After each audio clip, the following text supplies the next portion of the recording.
Ok, alors on va dire quelques mots sur la parashat Ekev. Ekev qui est une grande paracha. En fait, toutes les parachats de Dvarim sont des grandes parachats. Toute la Torah est grande évidemment. Mais Ekev parle des mitzvot, comme dit Rashi au départ, des mitzvot qu'on a tendance à piétiner parce qu'elles sont tellement quotidiennes, comme par exemple les bénédictions avant de manger, on fait ça tout le temps, etc. Et effectivement, un des sujets de cette paracha, c'est le rapport à la nourriture, ou le rapport à la parnassa. C'est d'ailleurs ce qu'on va voir aujourd'hui. Une idée par rapport à la parnassa, une idée très intéressante, mais tout à fait fondamentale, qui est rappelée justement dans cette paracha, et on va le voir au travers du commentaire ici de Rabbi Nathan de Breslev. La Torah dit comme ça, Ama achilecha man bamidbar. Je t'ai fait manger la manne dans le désert. Asher le yadun avotecha, que tes pères ne connaissaient pas. C'est d'ailleurs pour ça qu'ils ont dit man, ou qu'est-ce que c'est?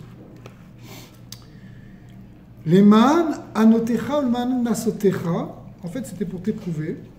T'éprouver, justement, pour éprouver en fait ta émouna, ce qu'on va voir.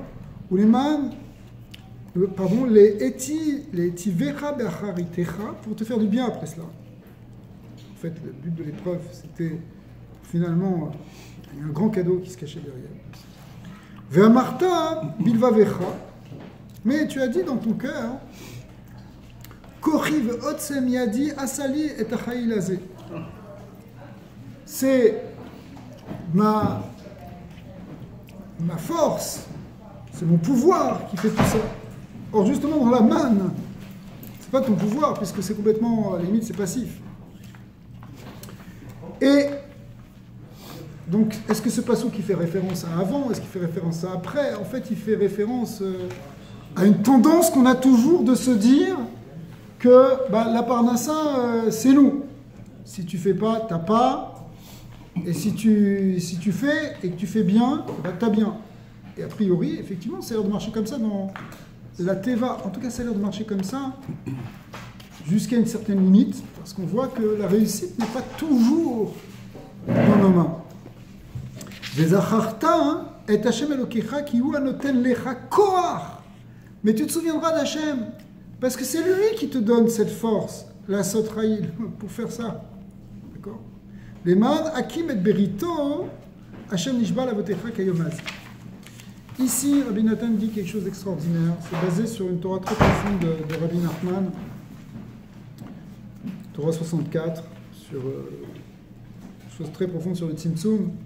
On y viendra peut-être un tout petit peu, mais il explique ici les choses du point de vue du yesod, du fondement du principe de la parnassa. C'est le challenge ultime de notre vie.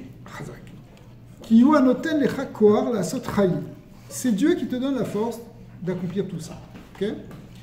Alors, il explique comme ça. Ikar parnassa nimshechet rak al yedei habitachon. Il faut savoir que le ikar de la parnassa, ikar en fait, on pourrait voir chaque mot, l'essentiel de la parnassa, il vient par le bitachon qu'on a en Hashem Levad. Ki lo mimotsa ou mimahara velo mimidbararim vechoulé, c'est les psukim qui nous disent ça vient ni de là ni de là, ça vient d'Hachem. Ve'afalpiken, alors si c'est comme ça, qu'est-ce qu'on fait ici aujourd'hui? Si tout dépend du bitachon, il fallait rester chacun chez soi et avoir bitachon que Dieu va t'amener à ta porte ce repas. Ve'afalpiken, sarir à Adam la sok baiser et sec. On doit faire un certain travail, ou massa ou mata, un certain commerce, un certain échange, une activité. L'amshir parnassa pour amener cette parnassa. Ou kimoshi katouv ou berarticha bechol asher tas. C'est pas ce qu'il dit tout. Dieu va te bénir, il va te donner la bracha dans ce que tu fais, dans tout ce que tu fais. Donc tu dois faire quelque chose. Ou behemet, ifshar les avinzot. En vrai, on ne peut pas comprendre ça. Parce que Niman Efshar, de deux choses l'une. Ou bien c'est Dieu qui te donne tout et tu n'as besoin de rien faire. Ou ça dépend de ce que tu fais, alors tu n'as pas besoin du bon Dieu. D'accord?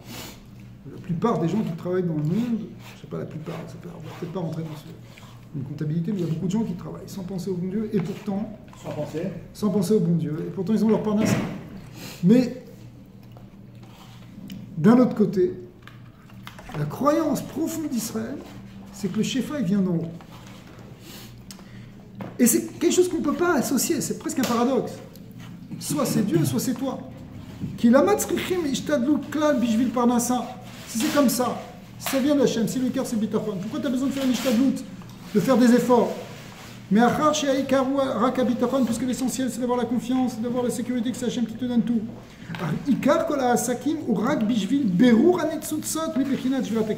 Alors la réponse est que c'est vrai que le cœur de la parnassa, ça vient par le bitachon, mais nous on doit faire un travail dans le concret, dans l'activité commerciale, pour élever des étincelles de sainteté qui sont tombées depuis ce qu'on appelle la Shvirat HaKelim, c'est-à-dire depuis un moment qui précède même la création du monde tel qu'on connaît. Or, ce birour des étincelles, cette réparation du monde, ce tikkun haolam à un niveau pnimi, il ne peut être fait que par l'homme. En fait, il a été fait déjà en grande partie par Hachem, mais il doit être accompli et fini par l'homme. L'élévation des dernières étincelles.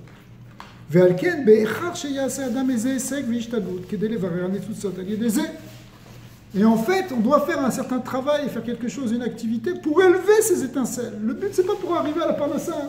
C'est pour élever les étincelles de Kedusha. Attends, continue, on va continuer.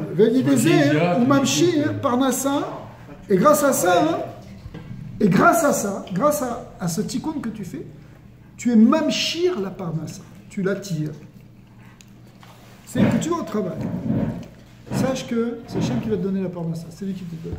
Maintenant, pour faire un kéli, c'est-à-dire une force d'attraction de cette parnassa, eh bien, tu fais cette activité. Tu vas passer tes coups de téléphone, tu vas travailler avec tes mains, ce que tu vas faire, cette activité qui va transformer le monde, qui va l'améliorer. C'est une production, c'est une fabrication, c'est une transformation, c'est un échange.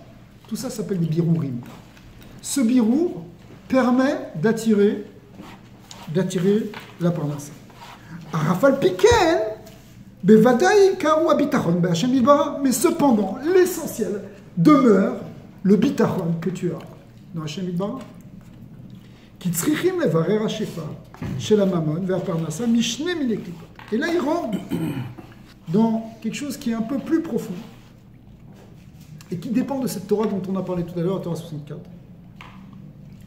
qui dit que il y a deux birourim qu'on doit faire, deux sortes d'extraction d'étincelles, ou deux sortes de réparation, qui dépendent de deux niveaux, principalement, on va expliquer.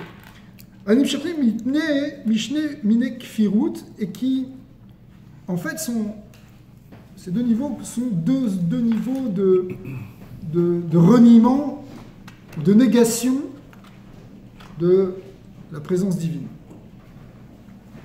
Sheesh Bechinat Kfirut, Shenimshar Mi Bechinat Shvirat HaKelim. Rabbi Nachman explique là-bas qu'il y a une sorte d'apikorsout, de Kfirut, qui dépend de ce qu'on appelle la Shvirat HaKelim dont on a parlé tout à l'heure.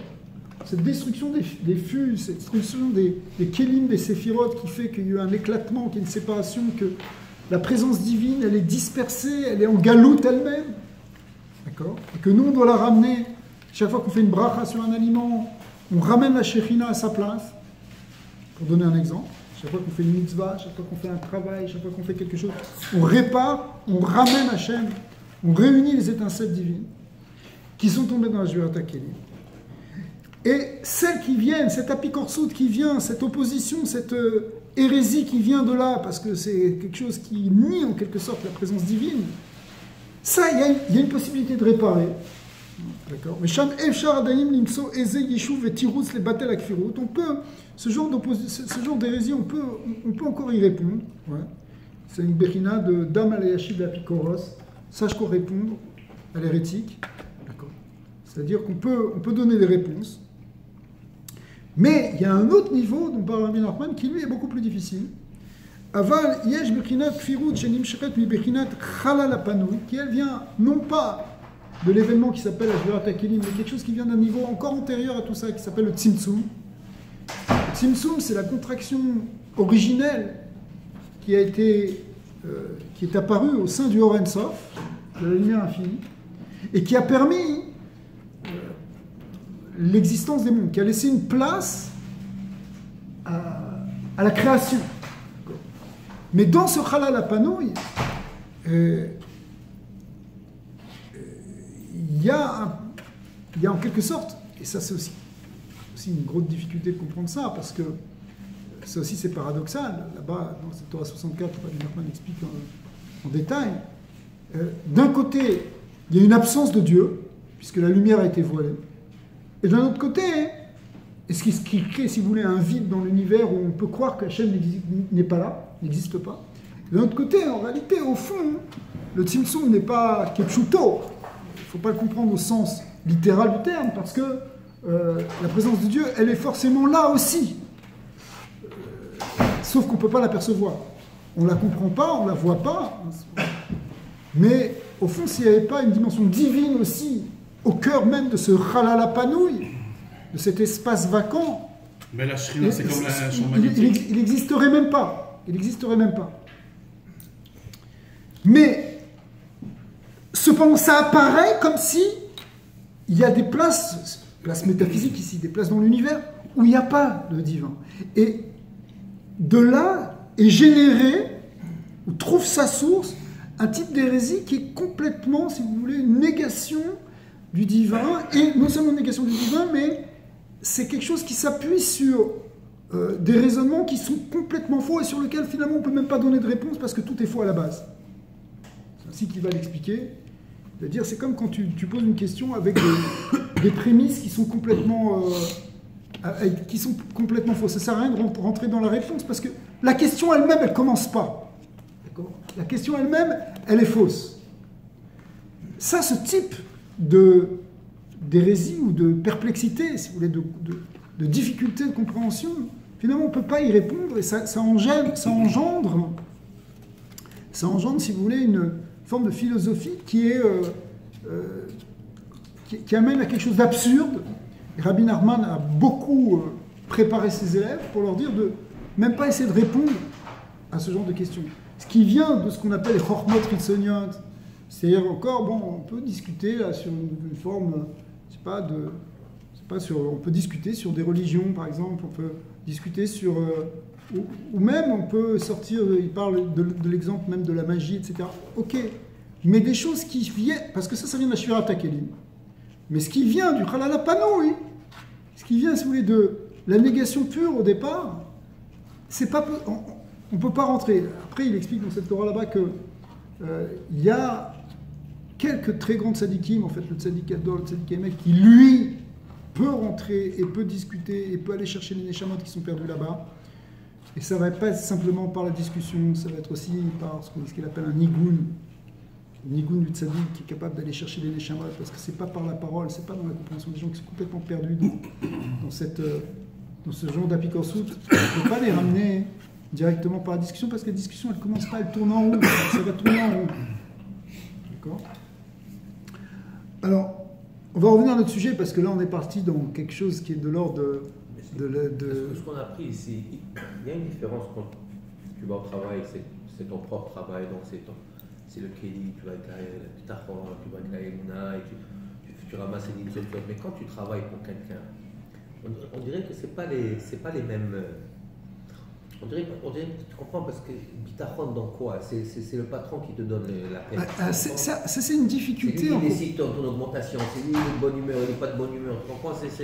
Je la remercie. C'est-à-dire, si tu veux, tu rentres dans ce qu'on appelle un derer ateva, qui voile de plus en plus le fait qu'il y a un grand patron. Le pire, si tu veux, c'est si tu es carrément fonctionnaire, où tu sais que ton salaire il tombe de manière fixe, et puis de toute façon tu as une sécurité d'emploi, etc. Tu vois. Alors là, tu n'as plus besoin de mettre ton bitachon, de prier en Dieu. Alors que quelqu'un qui est là, qui prend un risque en faisant une affaire, il dit Hachem, fais-moi réussir. Et je sais que c'est toi qui vas me faire réussir. Donc, alors que quand tu es là, employé, c'est plus difficile. Mais cependant, que tu sois ton propre patron ou que tu sois employé, finalement, au fond, ça ne change rien.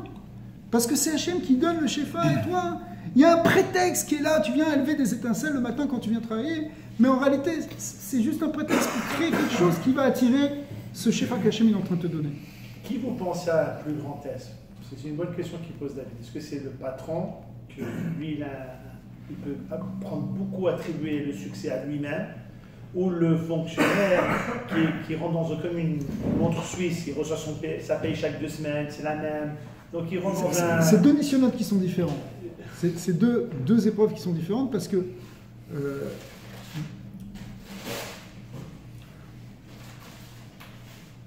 ça dépend de comment tu vis la chose. Mais dans tous les cas, il va falloir penser que c'est pas il va falloir sortir de ce type justement d'apicorso qui vient de là. Parce qu'en fin de compte, c'est une apicorso. De penser qu'il n'y a pas Dieu, que c'est l'homme qui fait tout. Que finalement, c'est la même chose. Quand je vais au Sémiadi, moi je me lève le matin, je travaille avec mes mains pour recevoir ma paye. Ouais. Le patron, lui, il va te dire ok, oui, je travaille avec mes mains, mais je vais faire grandir mon affaire. J'ai la chance maintenant, j'ai un projet où faire $1 million. Ça, c'est Bitsiata Dishmaya. Si dit Siata Dishmaya, mais c'est pas tous. Et ici, on est dans une entreprise où ici tout le monde, ils sont là, tout le monde prie ensemble pour ça. Mais la plupart des gens disent regarde ce que j'ai fait, moi, c'est moi. J'ai monté un empire, j'ai monté ça. Et ok, qu'est-ce que tu as monté là? C'est Birkat Hashem, Ita Hashir. Tu as fait un Kéli, c'est vrai que il faut reconnaître que les gens qui ont, par exemple, la plupart des gens qui ont bien réussi, des choses, c'est pas des gens qui dormaient le matin, c'est des gens qui se levaient tôt, qui étaient les premiers là, etc. C'est des gens très travailleurs. Mais, parce qu'il faut créer un grand Kéli, il faut créer quelque chose, une grande force d'attraction. En fait, c'est une force d'attraction qu'on fait, un grand travail. Mais malgré tout, hein, c'est ce qui explique ici Rabbi Nathan, c'est que pour être mamshir, justement, le shefa, la bracha. Mais, c'est-à-dire pour attirer. Mais cependant, hein, c'est la bracha. Hachem, toi, tu vas faire les choses, mais c'est Dieu qui te bénit. C'est-à-dire le shefa, il vient d'Hachem. Et donc, le ikar, c'est le bitachon d'Hachem. Après, il faut faire. Alors, quand il faut faire, il y a un test dans tous les côtés, à droite et à gauche, si vous voulez. Enfin, devant, derrière. Pourquoi? Parce que tu peux dire, bon, bah, si c'est Hachem qui fait, peu importe si je fais cette bague bien, si je fais ça pas bien, de toute façon, qu'est-ce que ça change? Non.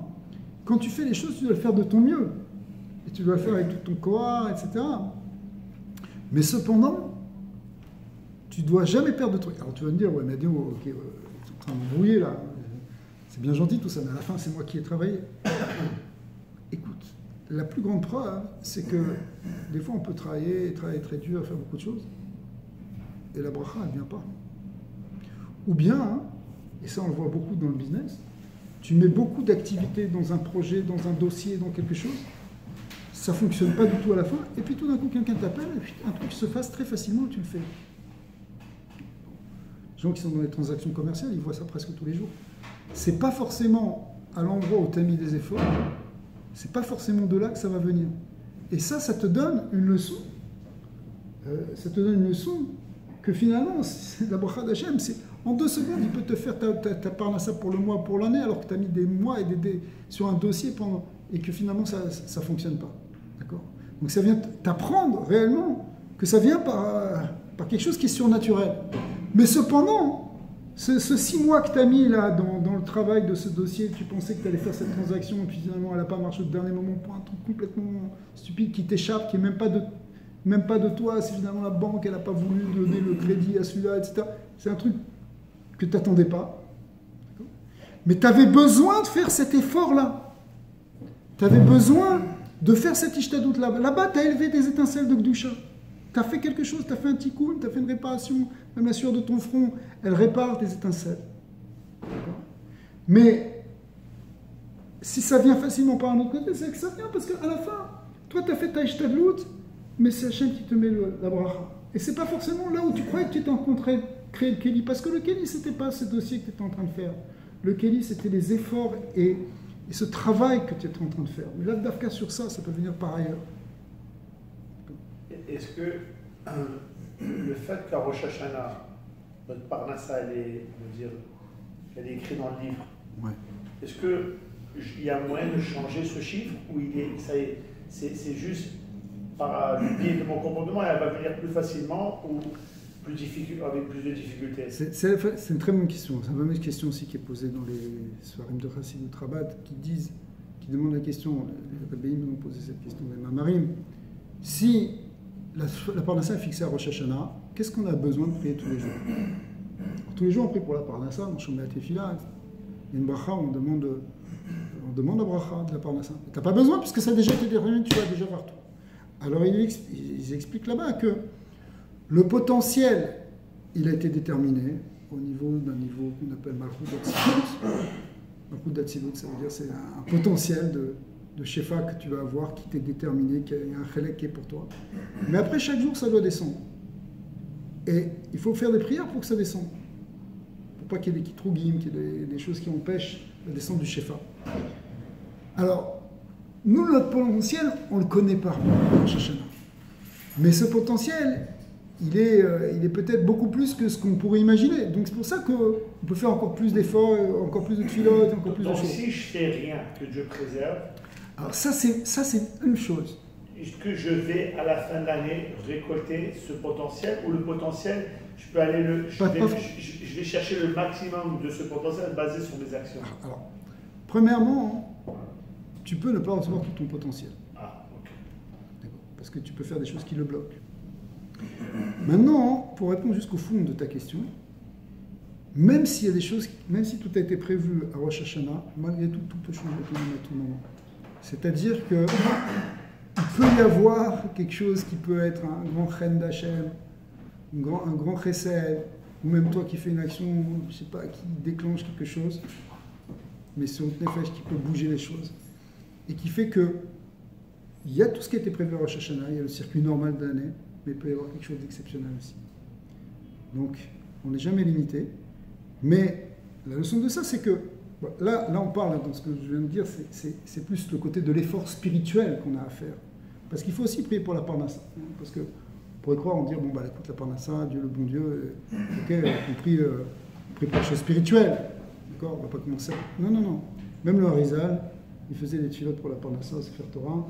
Il a composé des tfilotes. Pourtant, le Harizal, il n'était que dans les mondes supérieurs, il était dans la Tzilut. Il n'était pas dans. C'est pas rien des concrets. Mais malgré tout, il faisait des tfilotes pour la Parnassa parce que le shefa concret et physique, c'est très important. Il faut que ça descende dans le monde. Et il faut qu'il y ait une bonne Parnassa pour le monde entier, pour l'Israël, etc. Donc il faut faire ça, il faut que ça descende. Et donc, il y a aussi quelque chose de spirituel à faire au niveau de la tfila, etc. Mais au niveau de l'action, on doit faire l'action avec la émouna en même temps que c'est Hachem qui donne la bracha. C'est l'idée. L'idée, c'est que, bien qu'on ait une ishtadou de la faire, il ne faut jamais oublier que, en fait, Béhémet, c'est ce qu'il va dire après, que le Ikar, ça reste le bitachon. Tu veux la Parnassa? Attache-toi avec de la Gdusha. Va chercher la Parnassa des Gdusha avec le bitachon Bachem, l'écoute, la tfila. Après, tu vas travailler, et ben, Hachem, tout va se faire. Tu sais, on peut aussi aller chercher la Parnassa par l'autre côté, de manière pas cachère, etc. Mais c'est une Parnassa qui n'a pas de bracha. Et même quand elle vient à Beshefa, elle n'amène pas de kiyum, elle amène des problèmes avec, toujours. Toujours parce que quand ça vient avec la Sitra Achara, à un moment, la Sitra Achara, elle te le fait payer. Que ce soit avec les problèmes de Parnassa, soit avec les problèmes de santé, que ce soit les problèmes des enfants. On le voit autour de la bracha dans la Parnassa. Il faut la bracha dans une Parnassa de Gdusha. Parnassa de Gdusha, ça veut dire qu'il est basé d'abord sur le bitachon. Le bitachon Bachem, ça veut pas dire que tu vas faire des trucs. J'ai bitachon Bachem, je fais des coups en douce. Non, pas du tout. Bitachon Bachem, alors il faut être cohérent. Ça va marcher avec la Torah, avec la halachot, avec les lois par rapport au Gezel, les lois par rapport au Sheker, par rapport à tout ça. Au contraire, par rapport à Shabbat, c'est ça qui crée cette parnassa des Gdusha. Alors, en fait, nous on était parti un peu dans une parenthèse, enfin le texte ici était parti dans une parenthèse pour expliquer au niveau de la Kfirut, mais finalement, cette tendance à dire que tout dépend de nous et que ça ne dépend pas d'Hachem, cette tendance qu'on a à dire qu'il faut que je m'investisse, si c'est pas moi qui me bouge, tu crois que ça tombe du ciel, c'est pas le bon Dieu qui va me mettre dans mon assiette, tout ce genre de choses-là, au fond, ça trouve son shoresh justement dans une pensée où on a exclu Hachem de l'univers, où le Dera Teva, il n'y a pas Dieu. Or, exactement, c'est ça ce qu'on doit faire. On doit faire le contraire. On doit montrer, et c'est pour ça que quand on fait un travail avec la Emouna Bachem, au contraire, on montre que la présence divine, elle est partout dans le monde, et c'est elle qui finalement nous nourrit. Hein. Toute l'expérience qu'on a eue avec la manne dans le désert pendant 40 ans, un peuple entier qui a reçu cette manne pendant 40 ans, ce pain qui venait justement du ciel, c'était justement pour qu'on intègre pour les générations cette conscience que finalement le Shefa, il vient d'en haut. Là-bas, le birour et le tikkun, il était minimum, il était minimal, puisque certains devaient simplement aller chercher à côté, d'autres ça tombait devant leur tente, certains, il fallait parfois pétrir, ça dépendait du niveau. Mais en tout cas, hein, il n'y avait pas de travail à proprement parler. Birour, il y avait un birour à faire, mais qui était absolument minimal. וזה בחינת פן תאכל ושבעת וכולי ואמרת בדבריך כוחי ועוצם ידי עשה לי את החיל הזה. C'est ça l'épreuve en fait. C'est de se dire, oui, ben, j'ai mangé, je suis rassasié, c'est grâce à moi, c'est tout mon travail, j'ai pu me construire cette maison, j'ai pu acheter tout ça, etc. Ok, fais attention de ne pas attribuer tout ça à toi. C'est vrai que tu as fait ce travail, c'est vrai que tu as fait des birouilles, c'est Hachem qui t'a donné. וזכרת את השם אלוקיך כי הוא הנותן לך כוח לעשות חיים. Parce que même si tu as eu la force de lever les pierres pour faire ça, qui te donne cette force à chaque instant? ותרגומו, הרי הוא יעיב לך איתה למקנה נכסין. Mais le Targum, il te dit, cette force, il te parle ici de la Ita, c'est-à-dire de la Etsa. C'est Dieu qui t'a donné l'intelligence. Et regardez là, il va donner une idée extraordinaire. Il faut la retenir. En réalité, c'est Hachem qui te donne l'idée dans la Parnassa. Regardez bien cette idée. Qui bémet, Ikar Arevar Al-Kol Asakim, les gens qui sont dans le business. L'essentiel du bénéfice qu'on va faire dans le business, de ce qu'on va gagner, la Massa ou Matan, dans le commerce, ou Rak Al-Yede Aetsa Tova, Shimazbin Lo Hachem Idbarar, Leida, Malisror Veliknot, ou Limkor, Beito, ça en réalité tout vient. Parce qu'Hachem t'a mis là dans la tête une bonne idée, quoi acheter, quand acheter, où acheter, et comment on revend. Finalement, la clé, c'est d'avoir la bonne idée. Les entrepreneurs, ils cherchent l'idée gagnante. Quand tu as l'idée, après le reste, il va falloir broder autour, il va falloir faire le kéli. Mais le Icar, c'est l'idée. Mais cette idée, d'où elle vient? D'où elle vient l'idée? C'est une inspiration divine au fond. D'accord? Qui est Adam Yodea Bame Mishtaker? Parce qu'en vérité, qui sait où est-ce qu'on va s'enrichir? Tu le sais, toi? Tu sais où est-ce qu'elle est le... Tu sais pas? Mais Kolzman Sheinu Yodea Etsa Amitit Mal Isror. Et si tu n'as pas la vraie idée, tu n'as pas la vraie inspiration, le vrai conseil de quoi acheter, Bevadai Loi Lo Shum Peula Veasia. Finalement, tu feras rien. Tant que tu n'as pas l'idée, tu peux rien faire. Tu peux faire quoi? Tu es là, et tu regardes, tu attends, et qu'est-ce que tu vas faire? Ok? Tu tournes en rond. Qui a draba, yuchal leafsid yoter daika aliede asiat masav matan. Et si tu n'as pas la bonne idée, tu risques de perdre encore plus.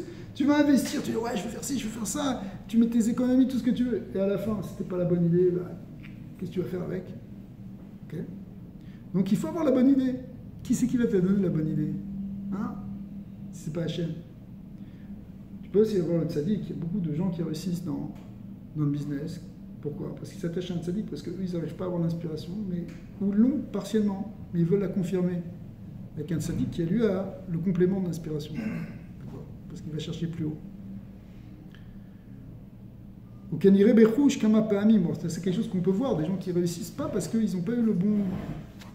C'était sympa ce que tu voulais faire, mais ce n'était pas la bonne idée, ce n'était pas le bon moment, ce n'était pas le bon marché. Et on va finir là-dessus. Valken ikar ou etsa. Que l'essentiel, c'est l'Etsa, c'est cette idée, c'est le conseil chez Azmin, lo Hashem Itbarar, Etsa, Shlema, Belibo, chez Yadam, Alisror, Beofen, chez Ervirar. C'est-à-dire qu'Akadosh Baruch Hu, il lui met dans la tête une bonne idée avec quoi il va gagner. Vezot Etsa, Nimsheret, me Hashem Itbarar, Levad, Ve'eno Talui, Be'asiata, Adam, Klal. Et ça ne dépend pas de ton acte. Ça dépend d'Hachem. Ça vient quelque chose qui vient de Dieu. C'est l'idée, la bonne idée dans le commerce. Une fois que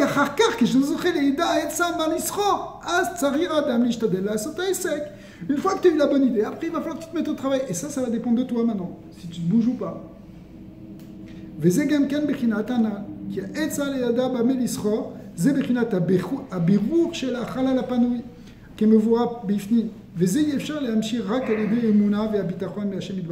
Donc ça, c'est quelque chose qui vient de tellement haut que ça peut être qu'Hachem. Toi, tu ne peux pas faire le bureau, tu ne peux pas aller chercher, tu ne peux pas aller éclaircir dans le Chalal Apanoui. Il faut que ce soit Hachem qui te donne. Après ça, mais quand toi tu travailles après concrètement, après avoir eu cette idée, ça c'est le bureau des Netzutzot de Shvat HaKelim, Kenan. Valken, Izira Torah et Adam Shelo Yat et Atzmo Meachar Sheroe Shetzareh Lasot Eze Esek Veshtadlut Bejivul Parnassa. Donc la Torah ici elle te prévient. Elle te dit c'est pas parce que tu vois qu'il faut qu'effectivement tu fasses des efforts que c'est pour autant que ta Parnassa dépend de ça. Sinon tu risques de tomber dans cette taout et il ne faut pas tomber dans cette taout. Au contraire, on va être de plus en plus clair et savoir que Kadosh Baruch Hu, il est marvillard et tout le monde. Et plus on avance dans la Géoula, plus on approche vers Mashiach, plus on voit ça de manière claire. Finalement, l'homme va avoir de moins en moins besoin de travailler s'il veut, physiquement, parce qu'il va voir de plus en plus que tout vient du Shefa d'en haut.